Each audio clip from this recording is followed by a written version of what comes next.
Olá, boa noite a todos e todas. Eu sou a Aline Laranjeira, de Salvador, Bahia, participante do programa Youth Brasil 2020 e gostaria de dar as boas-vindas a todas e todos que estão assistindo ao 10º Fórum da Internet no Brasil. O programa Youth Brasil é também uma iniciativa do CGI.br que visa fomentar a participação de jovens nos espaços de debate sobre governança da internet, com etapa de estudo dirigida em grupos e etapa de participação nos principais eventos sobre governança da internet, como este agora, o FIB10. Mais informações sobre o programa Youth Brasil são encontradas no site do Fórum. E agora iniciaremos o workshop Fake News versus Evidências em Saúde em Tempos de Pandemia, um desafio para a internet. Receberemos perguntas e comentários pelo chat do YouTube. Elas serão respondidas na medida do possível após a fala dos palestrantes. Quem quiser o certificado de participação do FIB10 deve seguir as instruções disponíveis na descrição deste vídeo.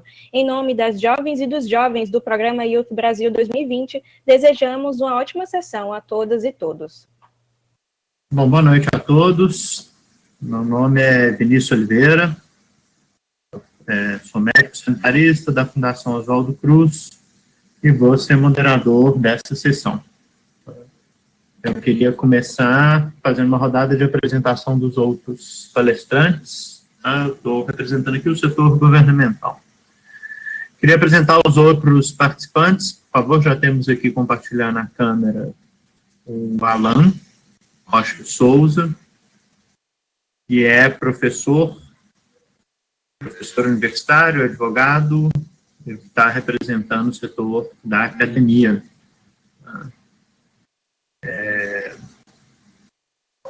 O outro palestrante aqui na sequência, outra palestrante, é Renata Bernardes Davi, está representando a iniciativa privada, a Saúde Conecta, e o Alisson Oliveira dos Santos,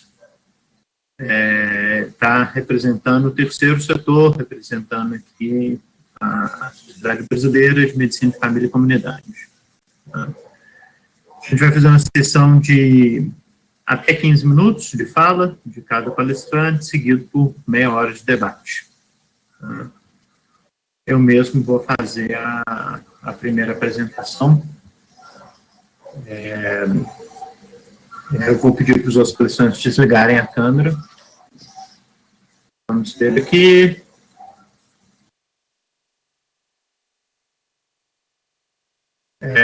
Podemos começar?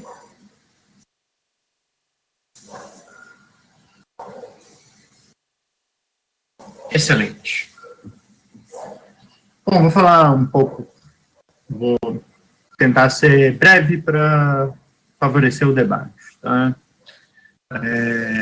Deixar aqui uma contribuição sobre o debate que é fake news e pandemia,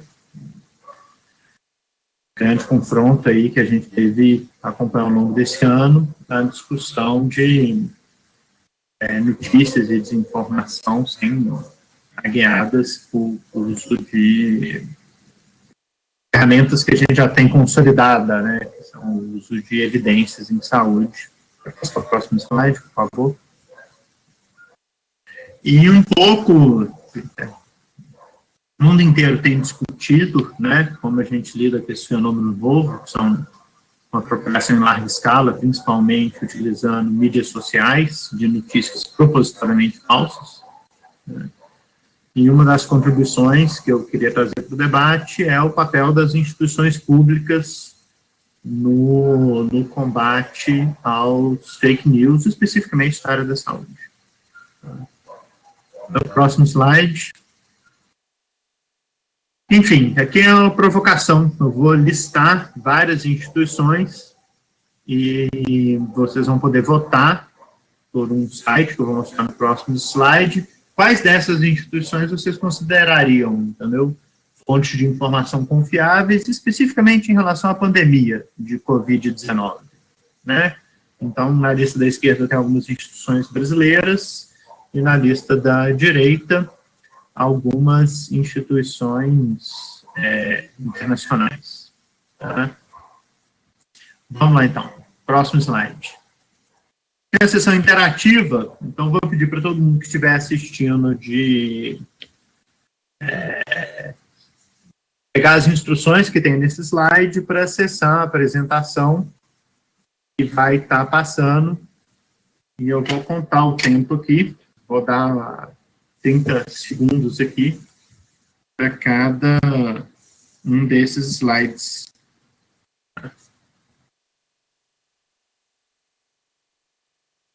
Perguntando para vocês quais instituições seriam confiáveis aí, fontes de informação confiável em relação à Covid-19. Tá?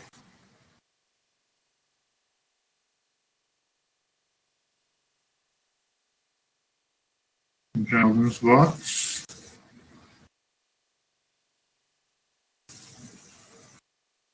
Dá mais 30 segundos. Deixa eu passar para o próximo slide. Dá mais um pouco de tempo, que eu estou vendo que os votos estão entrando até agora. Acho que é o tempo das pessoas acessarem o site mesmo. Tá? Essa parte, para mim, é a parte mais importante, é a gente conseguir ter um feedback aí dos participantes. Eu vou encurtar um pouco o tempo do próximo. Prontinho, senão acaba meu tempo de apresentação. Tá? Vou passar o próximo aqui. Em votação, as instituições internacionais. Certo. Muito obrigado. Eu vou deixar as pessoas já votando, mas vou resumir aqui já o resultado da votação. Tá? Basicamente, nesse tempo curto aí de 30 segundos, 1 minuto, a gente teve 10 votos para a Fundação Oswaldo Cruz, 9 para a Universidade de São Paulo, 7 para as universidades federais, 6 para o Ministério da Saúde, 1 para a Folha de São Paulo, 1 para a Rede Globo de televisão. Em relação às organizações internacionais, nós tivemos 6 votos para o CDC dos Estados Unidos, 6 para a Organização Mundial de Saúde, 2 para a Cochrane, 2 para o UpToDate, 2 para o BMJ Best Practice. Queria passar o próximo slide, por favor. Um comentário que tinha uma pegadinha nessa minha apresentação é o seguinte: mesmo que você for tratar dos dados falados pela imprensa, né, os dados, por exemplo, Covid-19, sobre os números publicados pelo consórcio de veículos de imprensa, continuam sendo órgãos de dados que vêm de órgãos públicos, né, eles estão sendo compilados diretamente dos dados produzidos pelas secretarias estaduais e municipais de saúde, que é como o sistema de saúde do Brasil funciona, né? A gente é uma federação, o Sistema Único de Saúde, ele é descentralizado na geração de informação, que garante essa agilidade no sistema de vigilância em saúde num país desse tamanho, né? Mesmo um site de referência, muito utilizados pelos profissionais da área da saúde, médicos, como o UpToDate, DMJ, quando você pega assunto em relação à doença infecciosa, por exemplo, classificação da doença, métodos de prevenção e tratamento, quando você entra lá dentro, as referências deles são a Organização Mundial de Saúde e o Center for Disease Control, são 2 instituições basicamente de natureza pública, né, uma estatal, que é o CDC, nos Estados Unidos, e um organismo de cooperação internacional multilateral em saúde, que é a Organização Multinacional em Saúde. E mesmo com o Cochrane Collaboration, que é o lugar onde a gente precisa saber mesmo se alguma coisa tem evidência em saúde, é uma missão filantrópica inglesa, mas quando você vai ver quem compõe o board e o council, são praticamente servidores públicos. Próximo slide, por favor. A gente tem essa característica das instituições públicas que aumentam muito a confiabilidade das informações disponibilizadas por elas.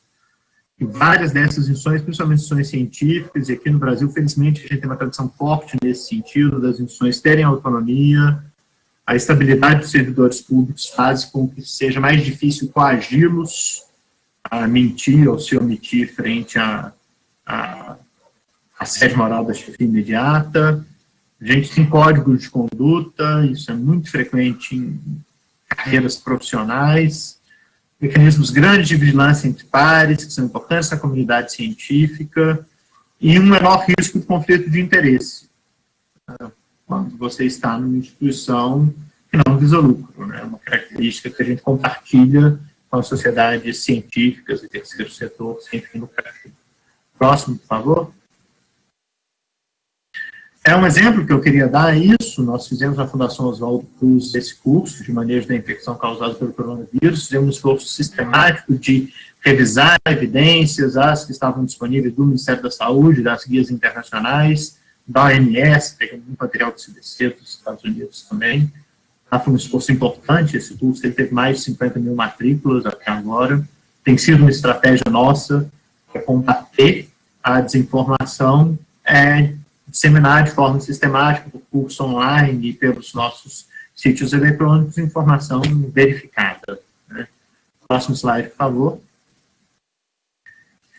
É o seguinte, temos esse problema que o mundo enfrenta, tá? Em alguns lugares do mundo a gente tem enfrentado esse problema da administração superior coagir órgãos com tradição de autonomia, órgãos científicos com reputação, para agir de acordo com o que pensa o dirigente de plantão e não de acordo com a melhor evidência disponível. Quer dizer, um certo personalismo e negacionismo política de Estado. Tá? Para você ter exemplo dos Estados Unidos, isso é bem documentado.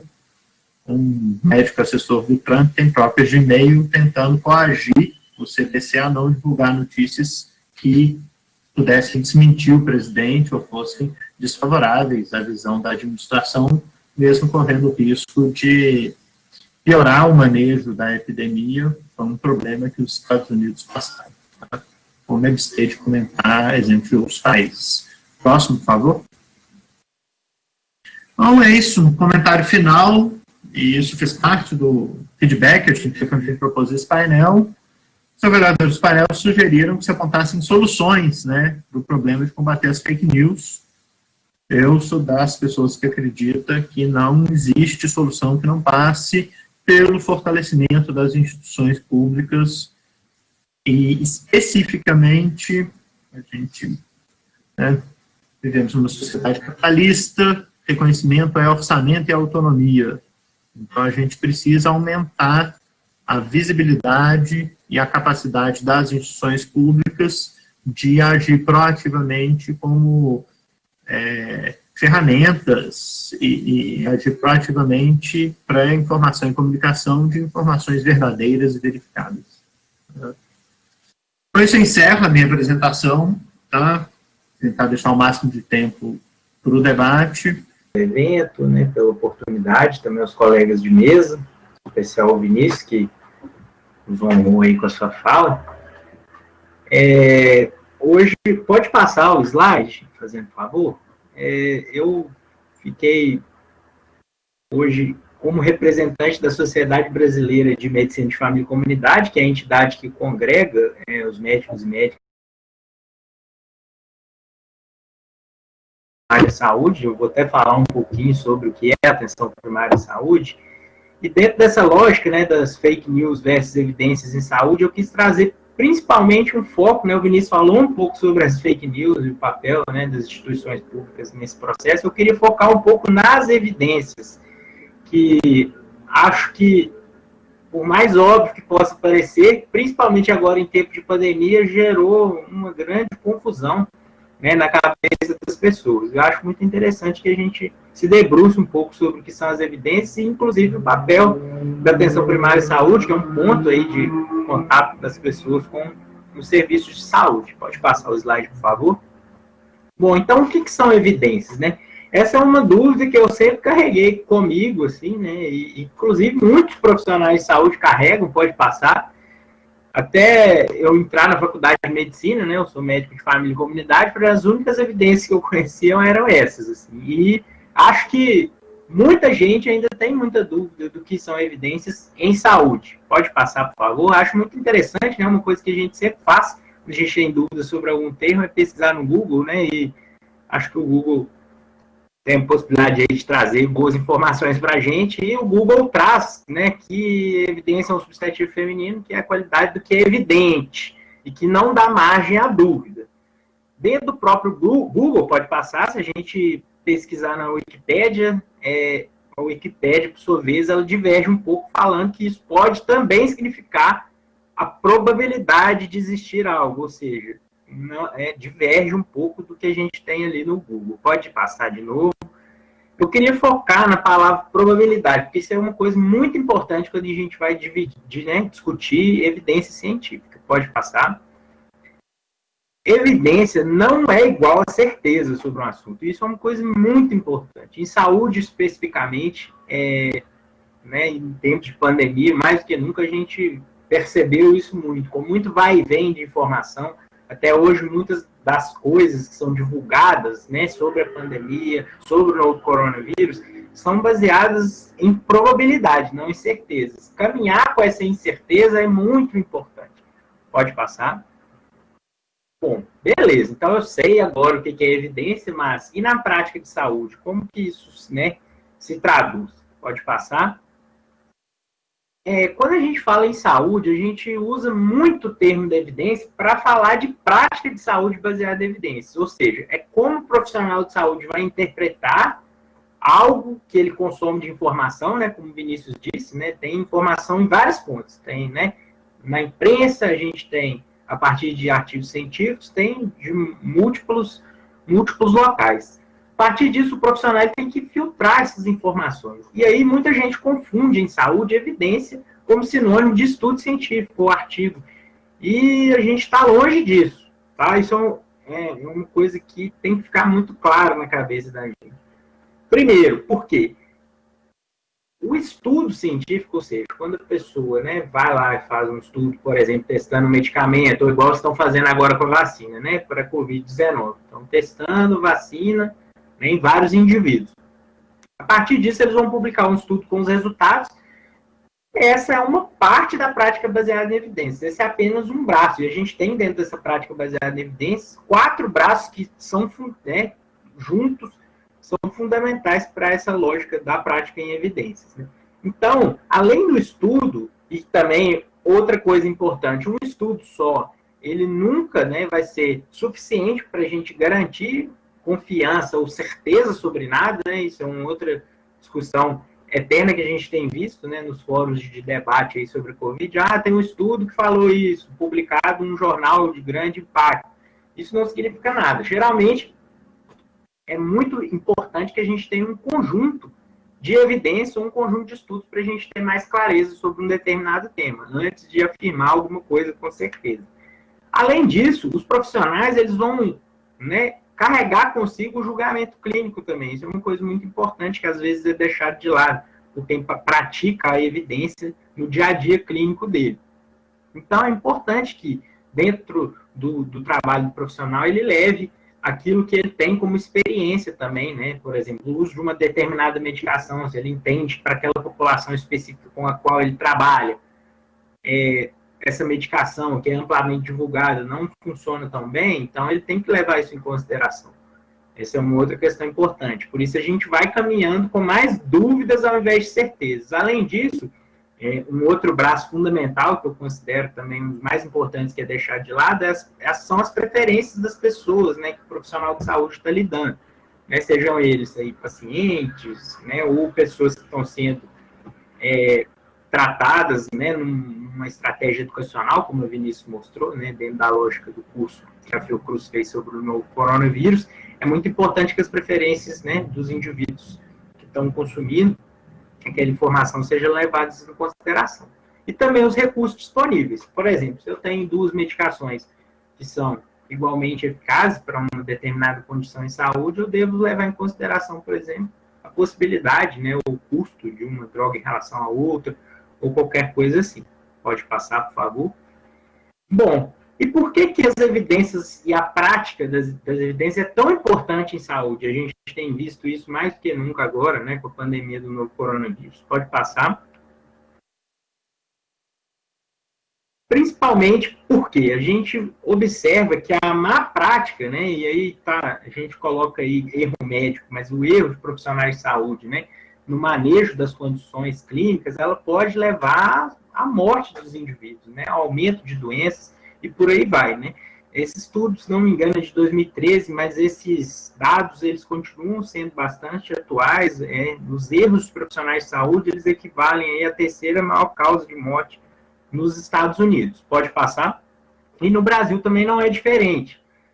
Os erros médicos, falhas em hospitais e de profissionais de saúde que matam mais que câncer, violência, trânsito, ou seja, é bastante relevante.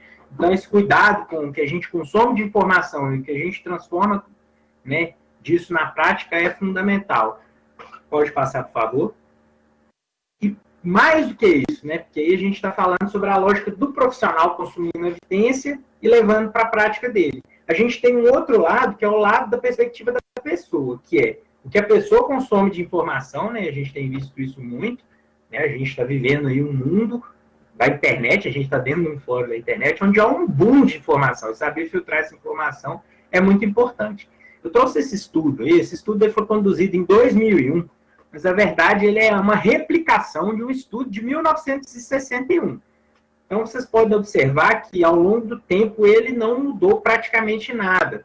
Ele é um estudo que acompanhou 1.000 pessoas durante um período de tempo, e dessas 1.000 pessoas, eles observaram que, nesse período, salvo engano, de um ano, 800 pessoas reportaram algum sintoma, ou seja, sentiram alguma coisa. Tiveram alguma questão relacionada à sua saúde. Qualquer coisa que seja, uma dor de cabeça, uma dor de coluna, qualquer coisa. Dessas 800, somente 217 pessoas procuraram um profissional de saúde. Isso é muito relevante se a gente comparar que das 800 pessoas, a gente for pegar o universo de 1.000 pessoas, né, ali, um pouco mais de 20% foram a um profissional de saúde. Então, nós, enquanto profissionais de saúde, muitas das vezes carregamos, né, essa coisa muito verticalizada do cuidado, como se a gente fosse responsável pela saúde das pessoas. Pelo contrário, o autocuidado é a principal fonte de informação e de condução da saúde das pessoas. Então, se a gente observar aí, pelo menos aí 80%, um pouco menos do que isso, das pessoas procuraram um profissional de saúde. Isso é relevante demais. Pode passar, por favor? Bom, e como entra a internet nesse contexto? A gente está falando um pouco de autocuidado e é muito interessante a gente pensar que as pessoas consomem e cuidam da sua saúde baseado em informações que elas obtêm de alguma forma, né? Historicamente, as pessoas contavam muito com a rede de contato que elas tinham, né? Sejam vizinhos, parentes, né? Tinha algum problema ali, toma esse remedinho que ajuda e por aí vai. Pode passar, mas com a internet mudou um pouco isso, né? Se a gente observar historicamente, a gente tem aí e-mails, primeiros mensageiros, onde as pessoas consumiam muito, já começaram a consumir muita informação sobre saúde. Eu não sei se todo mundo que está acompanhando vai lembrar disso, mas a gente recebia chuva de e-mails já com fake news desde muito cedo, né? Seja aí um e-mail inventando que esse doutor aí descobriu que o câncer era um fungo e que se tomasse bicarbonato as pessoas se curavam, até a questão da fantaúva, que causava câncer, e essas coisas se espalharam muito rápido, né, com o advento e a popularização da internet. Pode passar. E essas questões foram se agravando, né, com a era Google. Você digita alguma coisa sobre dieta no Google e aparecem algumas dietas para você consumir, né, por exemplo, essa dieta aí japonesa, que pode emagrecer 6 quilos em uma semana, ou mesmo consultar sobre sintomas, né, tem até uma charge aí brincando, né, que eu estou sentindo um pouco mal, vou melhor pesquisar meus sintomas do Google, aí ele descobre ali que ele está com câncer no cérebro. Então é mais ou menos assim. A gente tem que tomar muito cuidado com esse consumo de informações. E isso foi se agravando mais ainda com o passar do tempo. Pode passar.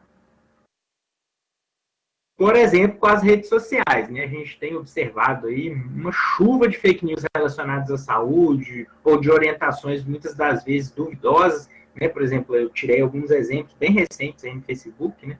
Entrando aí num grupo de psoríase, a pessoa indicando um chá aí para curar, um chá de hibisco para curar a psoríase, ou mesmo, né, correntes no WhatsApp pedindo para cozinhar o feijão com vinagre para matar uma superbactéria que está se espalhando e que é resistente a todos os antibióticos. Então, mais uma vez, um bombardeio de informações duvidosas, de origem duvidosa. Pode passar, por favor. sequencialmente, né, com o advento também dos dispositivos móveis, a gente tem tido, né, uma chuva de oferta de aplicativos também de fonte duvidosa, como, por exemplo, esse aplicativo aí que promete varrer ou registrar sua pressão arterial, né, o que não é verdade, porque a gente precisaria de um aparelho para isso. Pode passar, por favor. Até as questões mais recentes de dispositivos ligados à pele, né, que aparentemente podem ser, né, positivos por algum lado, mas carregam também uma grande preocupação do ponto de vista de você estar super conectado, enviando e recebendo múltiplos dados da sua saúde, né, estando exposto aí a problemas de segurança ou mesmo hipermedicalização e por aí vai. Pode passar, por favor? E aí eu só queria reforçar essa questão do autocuidado, né? A gente sabe que as pessoas se cuidam. Como elas se cuidam é muito importante. E o meu papel aqui é trazer um pouco de lenha nessa fogueira, pode passar, o tanto que é importante a atenção primária à saúde nesse contexto. Se vocês observarem, né, aquela pirâmide que eu mostrei para vocês, ela tem o autocuidado sendo como se fosse a parte de baixo ali do iceberg, correspondendo à maior parte do cuidado, como eu disse a vocês, podendo chegar até 80%, né? E a atenção primária, que seria o primeiro contato das pessoas com os profissionais de saúde, que aí é representado, né, na Sociedade Brasileira de Medicina de Família, os profissionais que estão ali, né, que seriam os primeiros médicos ali recebendo os pacientes com sintomas. Esses profissionais, eles têm que estar mais próximos dos pacientes, principalmente no que tange a iniciativas de educação e saúde, né, de poder, né, como o Vinícius disse, indicar quais seriam as melhores práticas aí do ponto de vista educacional, onde consumir informação de qualidade, né? Aí meu objetivo é justamente esse. Eu trouxe alguns exageros que a gente tem na internet, mas a gente tem muita fonte positiva e muita coisa boa de informação para consumir. Eu acho que os profissionais, principalmente os da atenção primária, né, que aí dentro dessa lógica, né, conseguem resolver até 80% de saúde, eles têm que se apoderar das estratégias educacionais, estar mais perto das pessoas, né, e indicar para elas o melhor caminho. Pode passar, por favor? E é isso, assim, a gente tem em mente que a internet, sim, ela deve ser levada em consideração como um instrumento empoderador da saúde, onde a gente pode consumir boas informações de saúde, mas nós, enquanto profissionais, né, direcionados ao público, a gente deve se apoderar desse instrumento também e construir, né, melhores informações aí para as pessoas. Pode passar? Acho que é isso, meu contato está aí e a gente vai jogar para a discussão. Tá, joia? Obrigado.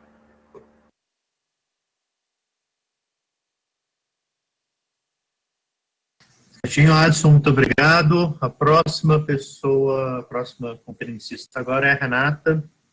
Vou fazer a transição aqui, prontinho. Com a palavra. Bom, então, vamos lá. Boa noite, pessoal. Eu sou a Renata.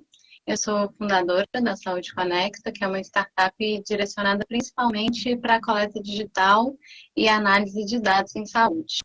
Eu sou também pesquisadora em saúde pública, com mestrado em políticas públicas de saúde. Eu quero agradecer a organização do evento, né, pela oportunidade de estar aqui, e aos colegas de mesa pela experiência de trocas. Pode passar, por favor?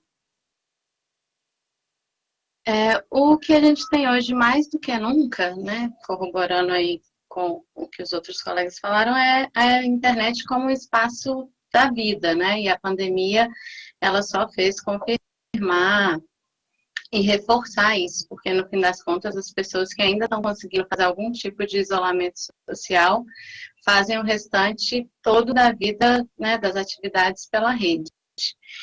E, né, diferente do Vinícius e do Adson, que falaram, né, sobre o papel das instituições públicas e do terceiro setor, que hoje é focado em saúde, né, que hoje são as principais responsáveis por gerar os dados, né, e alcançar os profissionais de saúde, a comunidade especializada em saúde, me parece que as instituições privadas, em especial, né, aqui falando das redes sociais, ficam com grande parcela na disseminação dessas informações, principalmente aí perante a comunidade leiga em geral. Mas, no fim das contas, que de que internet que a gente está falando, né? Porque a gente sabe que ainda hoje existem usuários de redes sociais que não sabem que estão na internet, né? São, de acordo com pesquisas, enfim, esse dado vem de uma pesquisa de 2015, feita pela Quartz, que 55% dos brasileiros entrevistados não sabiam diferenciar o Facebook da internet. E aí, nesse balaio, a gente coloca, né, Facebook, YouTube, Twitter, Instagram, WhatsApp. E aí a gente precisa parar para pensar que se a maioria da população online do mundo, né, passa grande parte do tempo nessas redes sociais, todas as outras pessoas interessadas em se comunicar com eles também irão, né, se quiserem ser eficazes, para essas plataformas também. E aí, nisso, os legisladores, as empresas, organizações sem fins lucrativos e as próprias instituições públicas, né? E aí, nisso, vai todo mundo seguir as regras de uma empresa, o que vai potencialmente de encontro ao princípio da neutralidade da rede, né, que o Marco Civil da Internet traz. Porque empresas como Google, YouTube, Facebook, né, falando das grandes empresas, elas possuem frente aos usuários justamente pelo fato de terem desenvolvido algoritmos que discriminam o que é mostrado para nós, né, os usuários. E o objetivo, então, dessas grandes empresas é maximizar o período de atenção, né, da nossa atenção, porque quanto mais interação, melhor, porque é um potencial maior, é o potencial publicitário. E isso a gente está falando num tempo em que 72% dos brasileiros se informam por redes sociais e confiam mais nelas do que na mídia impressa, por exemplo, né? Então, a gente tem aí posto essa questão da desinformação como um problema real e junto à falta de confiança na mídia, que se apresentam, então, como problemas graves, estruturais e de raízes muito profundas. Nisso, então, né, a gente tem estudos que afirmam que o poder de proliferação das fake news é muito maior, chega a ser 3 vezes maior que dos outros conteúdos, mesmo quando a presença dos bots são controlados, né? E entra a hipótese para isso, para essa causa, seria o que a gente já sabe, que essas notícias falsas, usualmente, elas são construídas para confirmar as nossas visões de mundo, né, falando o que a gente quer ouvir, além de ter sempre um caráter de urgência ou de novidade. E aí isso incentivaria o impulso natural do leitor de compartilhamento. Então, só para ilustrar, né, se o Facebook fosse uma praça de alimentação, até 2013, né, antes do advento da timeline, ele seria um espaço para que as lojas expusessem seus produtos numa mesa de buffet. Né, os clientes entrariam, escolheriam e né, levantariam para servir, enfim. Com a timeline, o algoritmo ele se tornou o próprio garçom, né, desse rodízio. E aí, então, a ordem dos pratos e a quantidade de vezes que esses pratos são ofertados ao cliente é definido pela própria plataforma. E aí, além de consumir os pratos, os clientes vão dizer se gostaram, se não gostaram, se recomendam, né? E tudo isso numa busca de aperfeiçoamento desse algoritmo, né? Dessa experiência do usuário cada vez mais prazerosa possível e única, né? Numa espécie de personificação desses conteúdos dessas redes sociais. E, enfim, qual que é o papel das empresas de telefonia, né? Qual que é a implicação delas nisso tudo? Ao meu ver, a gente tem questão que envolve desde a fragilidade na proliferação de números de celulares, né, usados para spam, e passa também por uma questão das vendas de planos de dados, né, que os mais populares, eles privilegiam o uso desses aplicativos, né, dessas redes sociais, e aí o que faz com que muitas vezes a única forma de acesso dessas pessoas, né, dos cidadãos comuns, da comunidade em geral e leiga, ao mundo virtual, e porque vão ser os únicos aplicativos acessíveis, né, que não consomem tantos dados. Então, a equação que a gente tem é um ambiente virtual, e aí aqui eu estou privilegiando a questão das redes sociais, onde a maior parte das fake news prolifera e que faz parte de um território de empresas privadas e, em sua maioria, são transnacionais. Mas que, no fim das contas, as fake news, né, elas constituem um problema público para todos os países. E aí, aqui a gente está falando do Brasil. Pode passar. Eu coloquei essa pergunta, né, provocando todos contra as fake news. É o novo todos contra a corrupção, porque eu acredito que o que a gente está presenciando hoje é esse grande movimento, né, contra as fake news, e é muito semelhante àquele movimento de anos atrás que todos contra a corrupção, né? Eu acho que não existe alguém que seja a favor da corrupção ou a favor das fake news, pelo menos não declaradamente.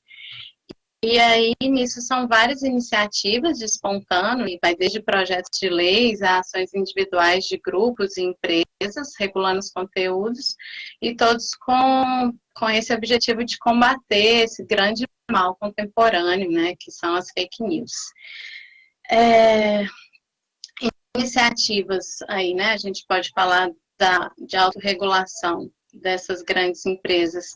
Aí estão os guias de usuários, né, que queiram aprender a identificar essas notícias, e os sistemas de verificação de fatos, né, que são o fact-checking, baseadas em instituições parceiras, e aí, né, a Agência Lupa, Fato ou Fake, Agência Pública, boatos.org, falando do Brasil, certificadas, e aí essas instituições, elas classificam, né, as histórias, os conteúdos, desde falso e verdadeira até gerador de pegadinhas, né, e a partir disso, o alcance desses conteúdos vai sendo regulado. E isso, na verdade, vai ser crítico, porque aí a habilidade de monetizar, né, as páginas de conteúdo, os conteúdos, enfim, também vão sendo reduzidos, e eventualmente a página pode até ser excluída das redes sociais.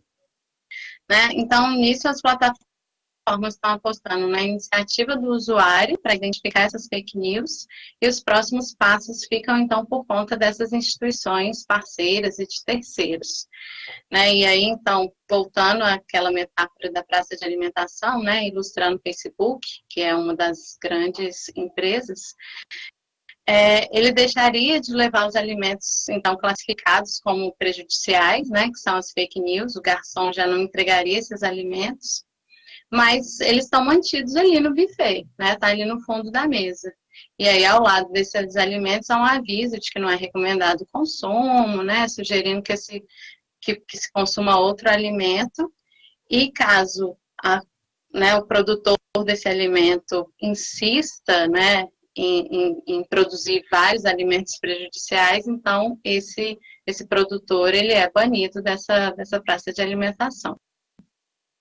Essas iniciativas, né, elas podem trazer benefícios em comparação com aquelas que envolvem o poder público por conta dos custos menores, né, mais agilidade, tem um peso na própria reputação das empresas. Mas como pontos negativos também tem a questão da transparência, né, uma baixa transparência utilizada nessa checagem dos fatos, né, a questão da legitimidade dessas agências, porque mesmo quando certificadas, né, não existe uma transparência de fato nessa certificação, e, enfim, ainda não existe a possibilidade de auditoria, né, na arquitetura desses algoritmos, que acabou por construir esse ambiente de desinformação.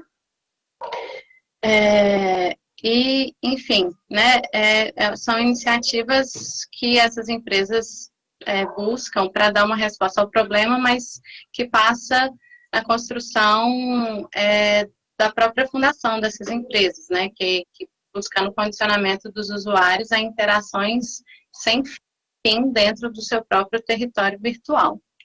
E aí aqui eu chamo a atenção para outra empresa, enfim, né, um movimento, não é bem uma empresa, que surgiu recentemente, né, que é o Sleep Giants Brasil, que é um movimento que veio dos Estados Unidos e que no Twitter ele se coloca como uma luta coletiva de cidadãos contra o financiamento do discurso de ódio e das fake news. Surgiu no Brasil em maio desse ano e ao invés, né, em vez de propagar, aliás, em vez de checar né, se é fake news, se não é, enfim, a mentira das publicações, ele atua desmonetizando os sites que proliferam esses conteúdos, né, expondo esses sites nas redes. E aí a gente vem acompanhando as severas críticas e ameaças, enfim, que ele tem, que esse movimento tem sofrido. Pode passar. Por fim, então, né, será que tem cura, né, essa questão das fake news? Na minha opinião, eu acredito que as mega empresas, né, do Vale do Silício, elas podem investir o quanto quiserem nessa questão de checagem de fatos e, óbvio, tá certo, e são boas iniciativas, principalmente para aliviar a consciência, mas eu acredito que nada vai mudar se o fato, né, dos modelos de negócio dessas empresas é o que cria esse ambiente fértil para a desinformação, né, que é fundado em venda de anúncio, espaço para publicidade, essa questão, né, de interação e engajamento para compartilhar, reagir, tudo isso gerando fonte de valor, né? Então, a própria arquitetura das redes fomenta e reforça esses estímulos, né? E então, o que transforma, falando, né, em conceito econômico, as interações são os bens comercializados pela plataforma. E aí, os custos dessas transações, o objetivo é que sejam os mais baixos, né? E aí é isso que vai incentivar essa proliferação das fake news. Então, eu acho que muito se fala do problema das fake news, né? Como se fosse algo externo às redes sociais e à lógica de atenção da internet, mas criadas, né, pelas mesmas empresas que agora terceirizam essa responsabilidade para resolver o problema das fake news, mas que na verdade não são, né? Eles estão intimamente imbricados e são intrínsecos, né? Ainda são iniciativas tímidas diante do desafio colocado, né, para essas plataformas, e eu acredito que, para encerrar, né, a responsabilidade perante as fake news deve ser conjunta e que as plataformas sejam capazes de agir com transparência, principalmente junto a organizações da sociedade civil, instituições públicas, e que o judiciário seja principalmente o observador e o garantidor da legalidade, né, dos padrões de soluções que aparecem, né, as controvérsias das plataformas. É isso, eu agradeço e estou aberta ao debate. Obrigada. Alan, você está aí? Olá. Com alguma instabilidade, assim como o tempo do Rio de Janeiro, eu estou aqui de volta. Tomara que fiquemos aqui o resto do tempo que a gente precisa ficar, né? Eu acompanhei alguma parte, eu não acompanhei a sua, caí logo no meio, mas eu acompanhei a da Renata e do Alisson um pouco antes. Então, eu peguei um pouco que vocês estão tratando. Na verdade, eu vim com um olhar um pouco diferente desse, até um olhar mais jurídico mesmo, um olhar que eu tento, enfim, vim trazer qual é a questão de fundo, do ponto de vista jurídico, que nós enfrentamos aí com fake news. Em primeiro lugar, do ponto de vista social, entendo que não é um fenômeno novo, porque, na verdade, a gente já tratava de boatos e teorias da conspiração não esperaram a internet para existir, ela já pré-existia. Inclusive, para fins eleitorais, o recurso a boatos no boca a boca sempre foi utilizado, principalmente por grupos menos democráticos, né, que utilizam outras formas de alcançar e manter o poder. Bom, então, a gente está falando, tem um novo termo, um termo anglicizado, mas o fake news nada mais é do que uma nova roupagem para o velho e antigo boato, com uma outra, essa nova roupagem também mostra uma outra dimensão, que é a dimensão do alcance em que esses boatos, essas mentiras, são propagadas. Eu acho que o que há de verdadeiramente novo é a dimensão que isso alcança e os efeitos que isso tem no influenciar e pautar as decisões alheias, as nossas decisões, as decisões de pessoas com quem nós convivemos. Até um momento pré-internet, a comunicação de massa era sempre controlada, né? Verticalizada a partir dos gatekeepers, e ali se buscava, de alguma forma, e se conseguia parcialmente, fazer uma certa filtragem desses boatos, dando alguma garantia de verificabilidade e também outros aspectos do jornalismo, como contraditório, etc., ver confiabilidade das fontes e assim por diante. Bom, e todos esses itens já tinham problemas per se, e que agora se tornam, num mundo em que cada um de nós é também produtor de conteúdo e apto a, desde que esteja conectado, comunicar esse conteúdo que você mesmo produz ou que você mesmo imagina, você atomiza esses polos de produção de informação, de distribuição e de utilização, onde se perde qualquer controle com relação à sua veracidade, e aí a própria elaboração de fatos, fantasiosa, por mais fantasiosa que seja, se torna um negócio, se torna um elemento da política, do controle do poder, e se torna, por si, um business, um negócio por si só. Quando a gente chega nesse momento, nós temos que reformular um elemento, um item muito essencial e um direito que acaba sendo esquecido em toda essa discussão, que é o direito de acesso à informação e ao conhecimento, e as suas particularidades. Uma das particularidades desse direito de acesso à informação e ao conhecimento e etc., é que é um acesso à informação verdadeira e confiável. Tá? Então, parte do direito de acesso à informação é o direito à informação completa, verídica e confiável a partir do momento da sua verificabilidade, do grau de verificabilidade e do grau de confiança que se pode ter naquela informação. Esse direito, por exemplo, de acesso à informação verídica e transparente, ele resultou, por exemplo, e fundamentou, por exemplo, a Lei de Acesso à Informação, que foi constituída para permitir que nós tivéssemos acesso às informações públicas e assim por diante. Isso também pautou o que no direito a gente chama de habeas datas, que é justamente você liberar os dados e informações a respeito de si mesmo que estejam em poder de, normalmente, instituições públicas, mas também poderíamos pensar, estender a sua aplicabilidade às privadas, corporativas que detêm informações sobre você, pessoais sobre você.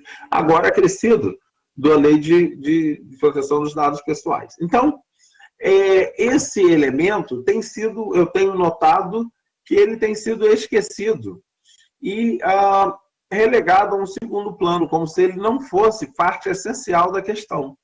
E um exemplo disso é, por exemplo, o PL 2630, que veio do Senado e está na Câmara, e para ser votado, e eu acredito que acabe sendo votado ainda este semestre, pelo menos essa tem sido a pressão, a partir de um provável acordo firmado entre o presidente da Câmara e alguns veículos de comunicação bem poderosos, de que isso andasse mais rápido, mas nota-se nesse PL nenhuma referência nas suas considerações iniciais ao direito de acesso à informação e ao direito de acesso a uma informação verdadeira, transparente e verídica. Então, eu tenho dúvidas se algumas dúvidas quanto ao processo de regulamentação desse fenômeno do fake news. Claro, todo o discurso é na tentativa de proteger a população do fake news. Mas o que de fato está ali sendo negociado? Nós estaríamos, ao relegarmos, o primeiro sinal, no meu entender, negativo do caminho que está andando, é o fato de ter sido relegado o direito de acesso, ou não ter sido uma das considerações fundamentais, o direito de acesso à informação, que está no artigo 5º, o direito de acesso à informação verídica, verificável e assim por diante. Tem várias sutilezas que não cabe entrar em todas aqui, e que se expressa em várias outras legislações nacionais. Mas nessa, especificamente, que me pareceu central, ela não está lá. O segundo ponto que me chama a atenção são várias tentativas durante o que mostra para mim de quem é o verdadeiro interessado por trás disso.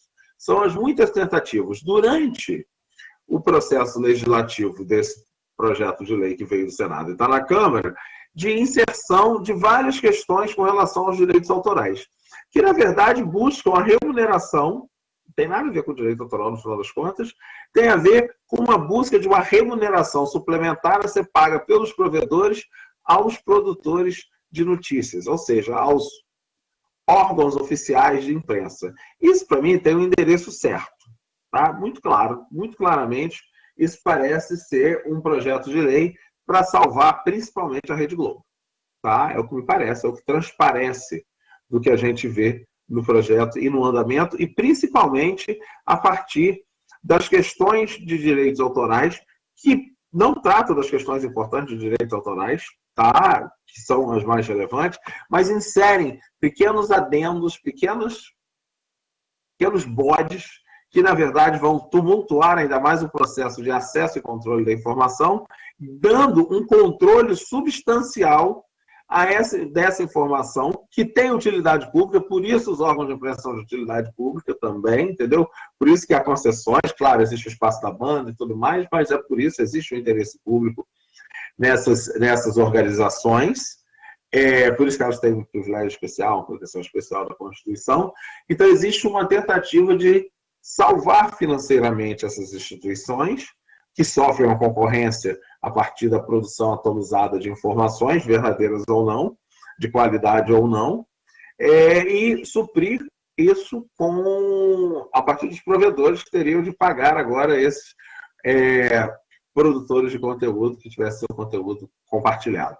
Isso não me parece ser um elemento que vai evitar ou reduzir ou atacar de verdade o fake news, tá? Claro que esse processo ainda está em andamento, tem vários apensos agora na Câmara, então não sabemos de verdade qual vai ser o texto substitutivo e como ele vai vir, mas me parece perigoso que mesmo quando há uma oportunidade de enfrentamento, que causa-se uma comoção social para o seu enfrentamento, de fato, o que tenta-se, o tipo de controle vai acabar resvalando na restituição dos antigos gatekeepers e no financiamento de um modelo de negócio que beneficia poucos, está sob o controle de muito poucos e que, na verdade, em vários momentos, impediu o avanço, inclusive, da democracia.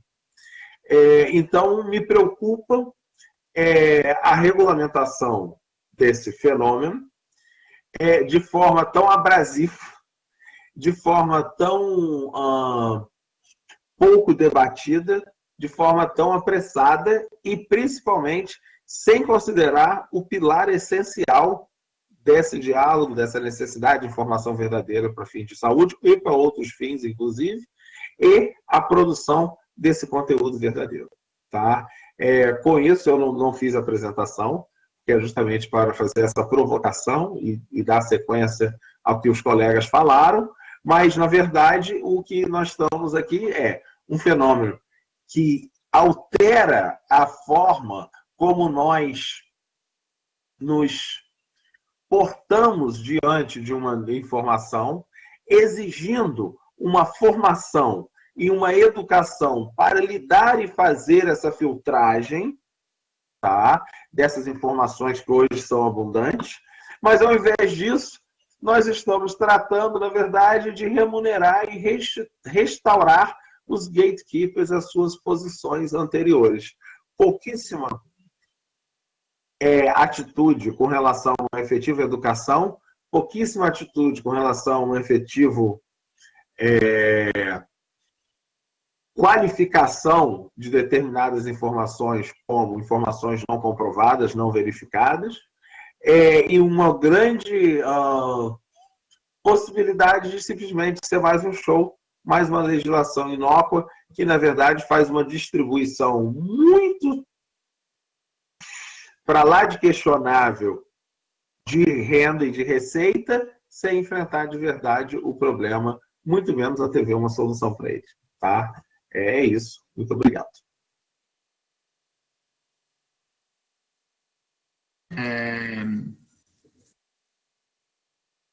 Boa noite, então, a todos. Eu vou pedir para os componentes da mesa ligarem a câmera e o vídeo e a gente vai passar para a sessão de debates agora, tá? Eu tenho algumas perguntas, eu vou ler aqui bem rapidamente, mas os componentes da mesa já receberam no chat privado, no WhatsApp, as perguntas antecipadamente para irem pensando. Vou deixar o Alan responder por último, para ele ter tempo de ler. Tá? Vamos lá, então, eu vou ler algumas das perguntas aqui. Elas não estão direcionadas, tá? Eu vou deixar vocês comentarem livremente, quem quiserem. Tá? Quem quiser. Primeiro, Rogério Matos apresentou 3 perguntas, eu vou ler as 3 de uma vez. Tá? Primeiro é o seguinte, mesmo atualmente com o uso da internet, a relação de proximidade social no mundo acaba por criar um selo de qualidade da informação recebida nas redes sociais, né? Quais seriam os agentes que poderiam mudar de cenário e quais fontes seriam mais qualificadas, né? Pergunta também, que hoje a gente sabe que os algoritmos selecionam conteúdos e fazem uma bolha, e a bolha pode ter só informação só boa ou ruim, né? Não existe como saber isso a priori, né? Qual seria a solução para furar ou consertar a bolha? E pergunta especificamente sobre saúde também, como ampliar acesso à informação de saúde de qualidade, visto que não existe consenso entre os médicos, ele muda à medida que os artigos são publicados. Essa eu vou me inscrever para comentar, mas acho que o Alisson vai querer também. Vocês querem comentar esses 3 primeiros? Vou abrir enquanto eu organizo as outras. Tá? O Alan caiu, mas fique à vontade, então, na ordem que vocês quiserem.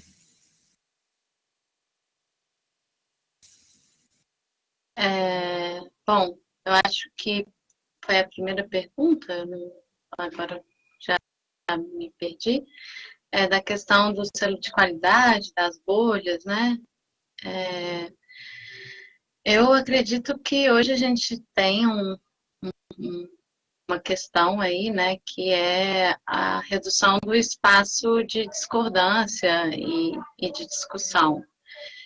E aí a gente tem essa falsa impressão de que a gente convive só com semelhantes e que acaba por ser esse algoritmo invisível, né, que a gente lida o tempo todo e potencializado com essas ferramentas de unfollow e bloquear, né, que acabam por potencializar essas nossas bolhas, e aí, né, são sempre as pessoas próximas de nós, que pensam como nós, quem são esses certificadores, né, quem detém esse selo da informação, justamente por serem pessoas de bom senso, quando a gente sabe que, na verdade, bom senso, por si é quem pensa como nós, né?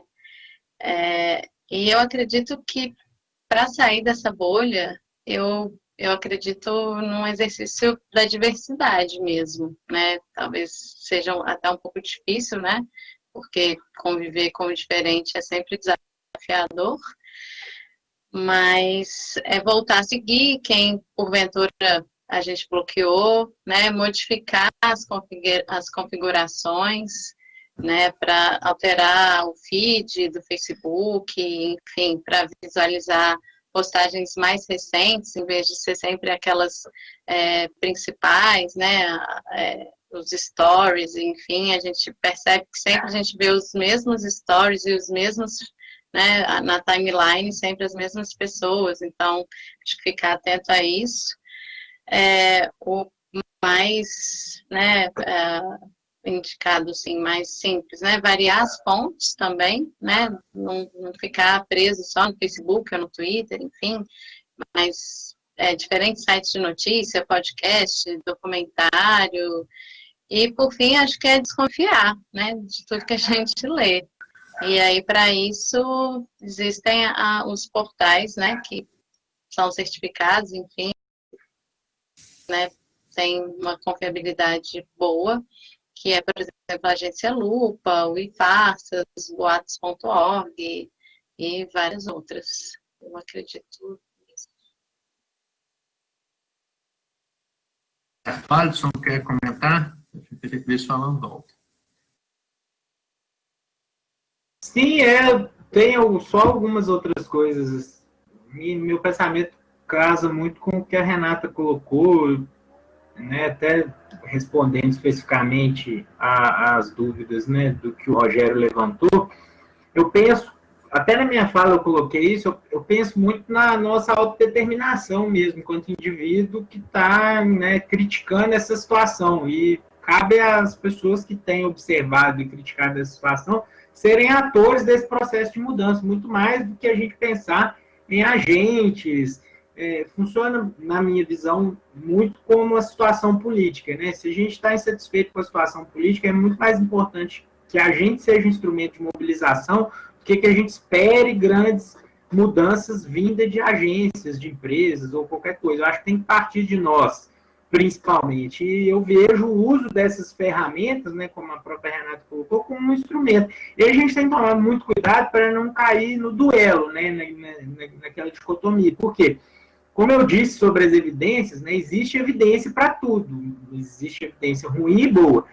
Então, a gente tende muito, até por essa situação de bolha, Rogério, de procurar as coisas que vão como resposta àquilo que a gente defende. Por exemplo, eu defendo que usar verde é a melhor coisa do mundo. Eu vou achar artigos que vão corroborar o que eu penso.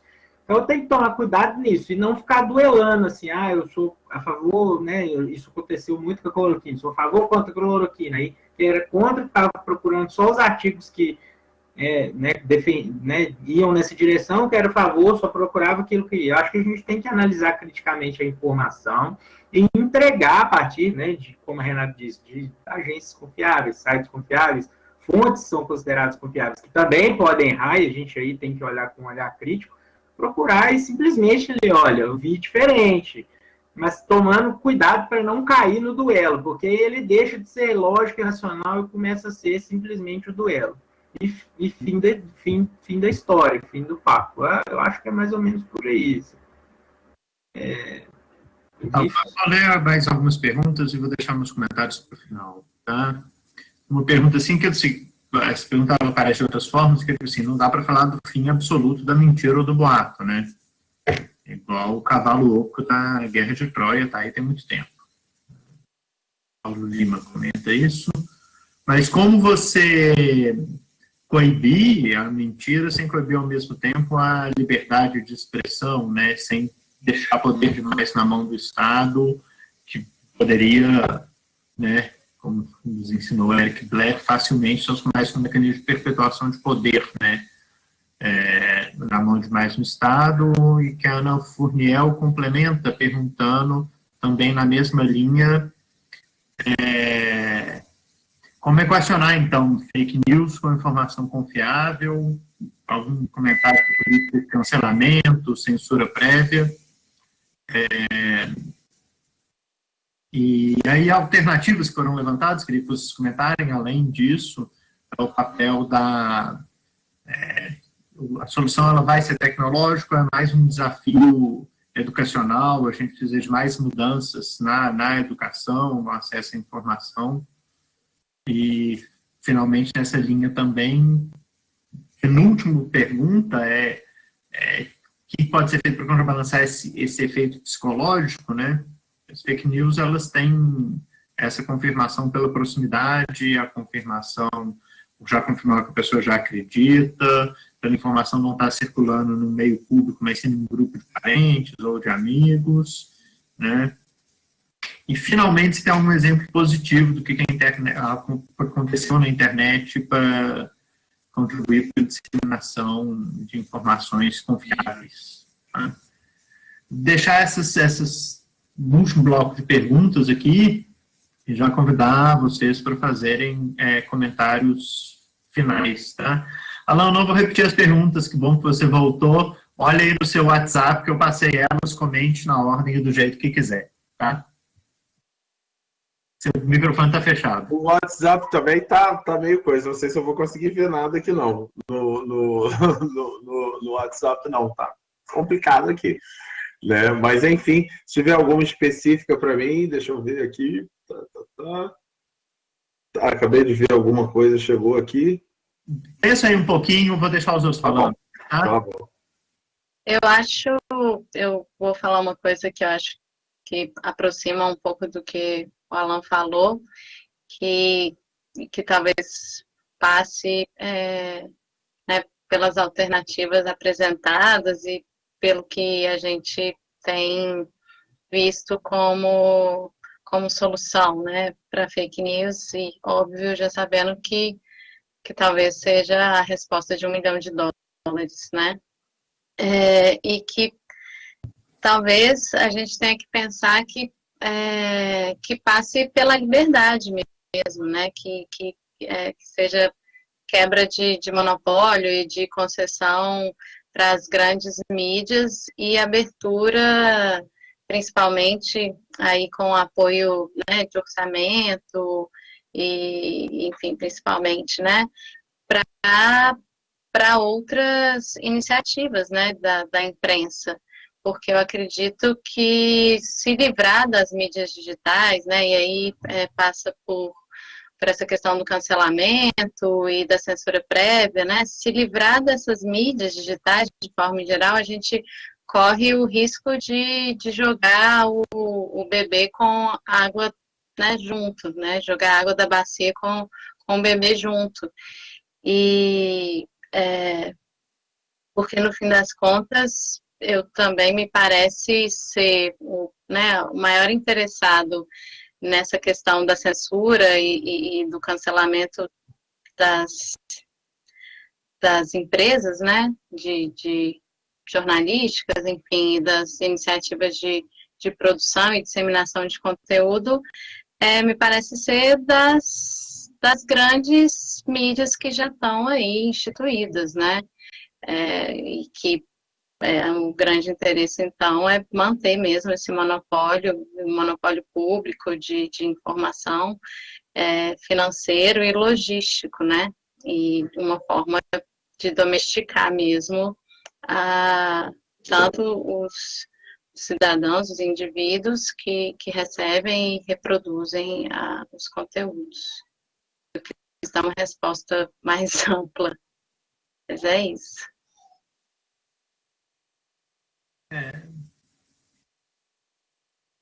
Eu vou fazer alguns comentários também, tá, gente, que eu não falei na primeira rodada. Primeiro é o seguinte, especificamente, acho que a gente tem que conversar sobre essas coisas, tá? Isso aqui é um fórum do Comitê Gestor da Internet do Brasil, né? E se você está perguntando como que a gente não cai num controle autoritário, né? Igual, sei lá, alguém poderia falar, por exemplo, que a Rússia ou a China ou o Irã são autoritários. A gente tem que discutir se alguns mecanismos de soberania a gente não devia pensar, porque hoje a gente dá poder para essas instituições transnacionais inventarem brasileiros não existentes aos milhões para disseminar notícia falsa para quem estiver pagando melhor, né? Então, a gente tem que pensar qual é o mecanismo para a gente regular, para saber se a gente está falando com pessoa de verdade ou não, entendeu? É um problema de soberania, tá? Eu quero que as pessoas tenham liberdade de informação, mas as pessoas de verdade, porque hoje elas têm liberdade de informação, porque tem 10 mil bots pagos, feitos, sem controle nenhum de autenticidade, tá? Essas questões elas têm que ser reguladas. Tá? Não dá para a gente não discutir, quando a gente vai discutir gestão da internet, não discutir esse direito a mentir indiscriminadamente, sem controle nenhum. Porque é ficar tentando enxugar o gelo, né? Você vai ficar verificando notícia falsa e os caras têm máquinas pagas aí, propositadamente. Eu não acho que é a mesma coisa. O boato de antigamente, o cavalo de Troia. Tem método industrial, tem método de engenharia social, entendeu? Vamos estudar o case aí da Cambridge Analytica para ver. Isso é uma política, esse é um grupo político que está usando poder econômico propositadamente para se perpetuar no poder. Tá? A gente precisa discutir aí no âmbito do direito da regulação da internet mecanismos, não são de censura prévia, veja. Você garantir que existe uma pessoa de verdade por trás não é censura prévia. Então, tá? Então, conversar sobre isso, como que a gente regula. Questão específica da saúde, tá? A gente tem exemplo de instituição que se mobilizou para disseminar muita notícia verdadeira. Eu vou dar o exemplo que eu conheço dentro da própria instituição Oswaldo Cruz. Teve muito ativismo em mídia social, em fazer curso online, e eu acho que a gente precisa investir mais dinheiro público nisso, tá? Em fortalecer as instituições públicas que são instituições confiáveis. Tá? Eu vou falar de uma outra coisa também. A humanidade, a gente não tem que abrir mão de coisas que a gente fez. Tá?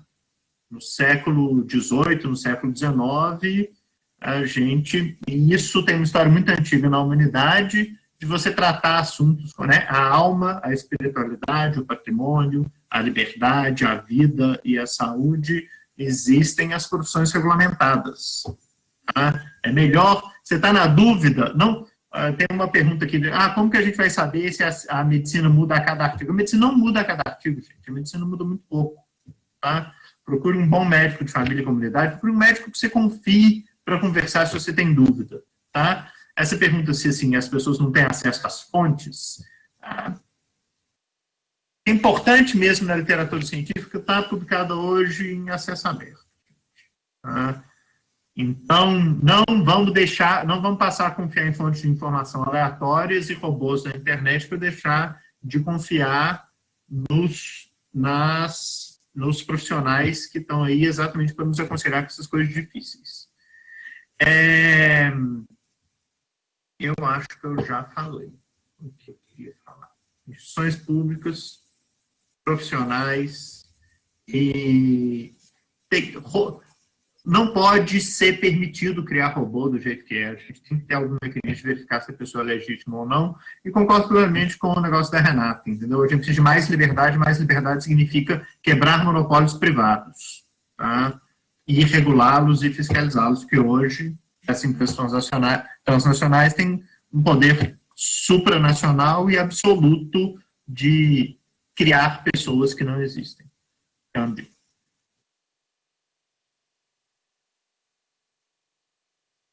Vou botar, chegando tarde, quer dizer, não ouvindo parte da conversa e me metendo a colher. Na parte do que eu ouvi, acompanhei do Vinícius fazendo ligação anterior, eu não vou concordar com o Vinícius, não. Bom, por alguns motivos. Em primeiro lugar, eu acho muito interessante quando a gente fala em regulação, de qualquer âmbito que a gente olhe, tende a controle. Há uma associação de regulação com controle. Temos que quebrar o monopólio desse controle da informação e tudo mais. Eu acho tudo isso lindo, maravilhoso. Mas a questão é quem vai botar o guiso na onça e como. Entendeu? Essa é a questão em todo mundo. O que nós temos hoje é YouTube Land, Facebook Land, Instagram Land. É isso que nós temos hoje. Esse é o mundo real hoje. E esse mundo real também, que do virtual, ele tem pouco, porque ele se concretiza muito, inclusive, ficaria tão bom ficando tão etéreo, ele ultrapassa os instrumentos que nós temos de controle e regulação, porque eles ultrapassam todos os limites que o direito sempre se pensou como um direito fronteiriço, territorial. Porque é o único espaço onde há alguma força organizada capaz de impor determinadas normas gerais. Quando a gente foge do âmbito territorial da nação, não existe esse âmbito, existe aí sim um jogo de poder teatralizado nas instituições internacionais, que diminui a tensão e dissipa um pouco isso. Mas essas organizações, e não são só as organizações de informação, e não são as plataformas elas são o sofá. Não são elas que elas criam as ruas e as avenidas, viraram o sofá da casa. Mas elas não são os responsáveis efetivamente por isso. Há entidades pequenas, médias e grandes, locais, nacionais, espalhadas e interconectadas, que fazem disso toda uma economia da fake news. Então, até agora, a gente falava, até pouco tempo atrás, de economia da informação, economia do conhecimento. Agora nós temos que falar, criou-se uma possibilidade, criou-se um mercado, tá? Em razão da conquista de poder, de poderes micro ou macro, que permitiu criar uma máquina que se autossustenta e que, portanto, à medida em que ela tem cria as suas fontes de financiamento, ela utilizou mecanismos de financiamento, monetização, não foram criados pela indústria de fake news. A indústria de fake news foi criada a partir da possibilidade de utilizar o gosto, os algoritmos para te fornecer coisas que você, em tese, quer mais. Esse sistema todo, claro, obviamente, a sua dimensão foi muito maior do que se imaginava então, e é uma das questões da tecnologia. O que se pode fazer com ela, nós não sabemos. Sabemos à medida que elas acontecem. Então, na verdade, todo esse fenômeno efetivamente transnacional, e não internacional, mas transnacional, ele é um fenômeno recente na história, desse nível que está, e é um fenômeno que ultrapassa as questões da economia da informação. Ela vai por vários outros elementos. Então, o não oficial, hoje, tem uma renda própria. E aí não é só disso. A gente fala de fake news, mas as milícias oferecem segurança contra o risco delas mesmas. Isso é, de certa forma, uma privatização desses espaços. Isso não é no Brasil, isso não é no Rio de Janeiro. Isso é no mundo, como a gente está vendo. Né? Então, nós temos agora sistemas paralelos que criaram mecanismos próprios de financiamento e uma economia própria. Né, que vai mais do que o crime organizado, tradicional e etc. Então é tudo muito novo. Eu acho que o fake news se encaixa dentro desse esquema maior e que eu acho que a gente ainda não deu conta da sua dimensão. Até porque eu não acho que ele seja tão estruturado assim. Os agentes vão agindo e verificando à medida que a informação e as coisas vão andando. Eu não acho que houve um planejamento para o fake news para se tornar o que se tornou. Alguém entrou, falou, isso aqui dá certo, começou a dar certo, isso cresceu, criou uma dimensão que hoje ameaça vários aspectos, inclusive a própria democracia. Né? Então, é isso. Então, eu acho que tem umas dimensões muito profundas que a gente não começou nem ainda a arranhar. Né? A gente está começando, a gente está tentando enxugar a água do gelo. Mas a gente ainda não viu a fonte desse gelo que eventualmente vai derreter. Né? É isso. Renato e Alisson, deixar vocês falarem antes da minha tréplica aí, que eu já está na língua. Mas eu tenho que ser moderador, eu tenho que ser educado. Não, só para fechar aí dentro daquela lógica, né, da informação em saúde, eu acho que o problema, né, do jeito que ele está desenhado hoje, ele nasce na internet, né?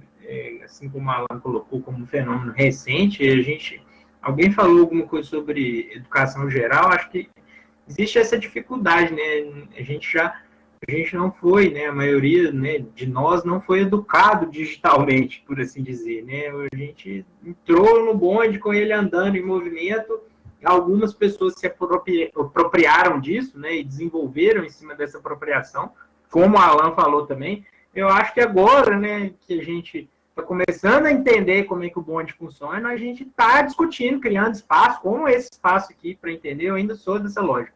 E acho que a solução passa pela internet, sim, né, apontando quais são as melhores direções, quais são os melhores caminhos, usando o próprio Facebook para criar fóruns. Eu acho que a gente tem que sair da bolha mesmo, assim. Seja qual bolha for, porque, né, muitos de nós que criticamos a bolha estamos em uma e virando produto dessa bolha também, né? De só apontar para o outro, o problema é seu, você está publicando fake news. E aí a gente segue naquela lógica, não. Só procuro aqui a informação que corrobora o que eu penso. Então, acho que é isso. Acho que a gente tem que romper essa bolha. E a gente tem, né, enquanto profissional, ou seja lá a nossa função, né, de tentar ao máximo passar isso, discutir. Acho que a discussão de ideias, ela leva à construção, mais do que a crítica ou qualquer coisa nesse sentido. Acho que eu sou esperançoso, acho que a gente consegue chegar lá de uma forma um pouco mais anárquica do que entregar para grandes estruturas, sejam elas públicas ou privadas. Eu penso mais na nossa determinação enquanto indivíduo mesmo.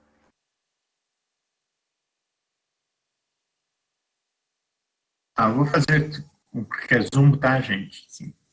Tem nela a gente quer esse paternalismo da regulação, gente, mas no final das contas, eu acredito que, primeiro, a gente tem que ter relações de confiança com pessoas e instituições, entendeu? A gente tem que saber em quem confiar e a gente tem que ser capaz de escolher bem. Então, assim, escolha um bom médico de família, escolha quem você conhece de verdade para perguntar. Como sociedade como um todo, a gente tem que investir em formação de pensamento crítico, né, gente? Isso é educação, isso começa desde cedo, e isso passa por um ponto que eu vou insistir aqui, tá? Nós precisamos fortalecer e financiar especificamente as instituições públicas para ocupar o espaço da internet com propagadoras de informação, tá? Nesse sentido, tem uma política específica que eu vou criticar, eu acho um erro, o decreto do portal gov.br, ele tem que... A gente não pode unificar todos os custos do governo num canal único, num país grande, complexo, com essa tradição de boas autarquias e boas instituições públicas de disseminar informação. A gente tem que preservar a autonomia das instituições, principalmente as técnico-científicas e educacionais, em publicar informação, mesmo que em desacordo com o discurso único do governo, que seria um totalitarismo, isso você matar os canais de comunicação das instituições públicas. Acho que, pelo contrário, a gente tem que investir mais nelas. Tá? Gente, comentários finais, né? A gente tem 3 minutos só. Tá? Eu queria agradecer o Comitê Gestor da Internet no Brasil, o Fórum da Internet no Brasil, por essa oportunidade de trazer essa discussão aqui. A discussão de fake news é quase inesgotável. A gente queria pincelar um pouco as peculiaridades dela em tempos de pandemia, especificamente em relação a conteúdos de saúde. Tá? Já agradeço e deixo as considerações finais para os outros palestrantes. Só agradecer a vocês pelo convite e pela honra de participar com vocês. Peço desculpa aí ter caído na internet, mas a chuva não me... Enfim, não tem outro meio. E é isso, agradeço. Isso aí vai dar muita discussão ainda durante muito tempo. Bom, eu também agradeço a oportunidade, a troca aqui, né, entre nós, e me disponho a futuras discussões. E, por fim, acho que isso, né, eu acho que os prejuízos, eles transbordam a esfera privada, né, então eu acho que a solução essencialmente vai ter que passar por uma iniciativa coletiva e pública, no sentido de transparência. Mas é isso, eu concordo com a Alan que a gente está enxugando a água do gelo sem saber de onde que essa água está vindo ainda. Sei lá, se é gelo mesmo. Mas é isso, obrigada e boa noite. Bom, também agradecer, né, vocês pela discussão, pelo convite. É bom estar com pessoas queridas discutindo um assunto tão importante. Queria também, né, nessa lógica aí, indo na direção das pessoas que perguntaram sobre fontes aí, de, né, convidar todo mundo também a visitar as redes sociais da Sociedade Brasileira de Medicina de Família e Comunidade, o site sbmfc.org.br. Acho que essas instituições, as universidades, várias instituições, elas tiveram um papel muito importante, têm tido um papel muito importante, inclusive, né, na pandemia, fora dela, aí, como espaço de discussão de informações e compartilhamento de boas práticas, e é isso. Assim, muito obrigado e espero revê-los aí e a gente poder discutir mais sobre o tema. Um abraço. Gente, aí a pedido da organização do evento, tá? Assim que a gente encerrar a sessão, tem um link para uma ferramenta que chama Chat Espacial, aí, Spatial Chat, que é feita para a interação de todos os participantes do fórum. Inclusive, se alguém quiser continuar discutindo, não sei se a gente vai conseguir todos estar, mas fica aí o convite. E é isso, tá? Agradecendo de novo e devolvo a palavra aí para a comissão organizadora do evento. Câmbio final.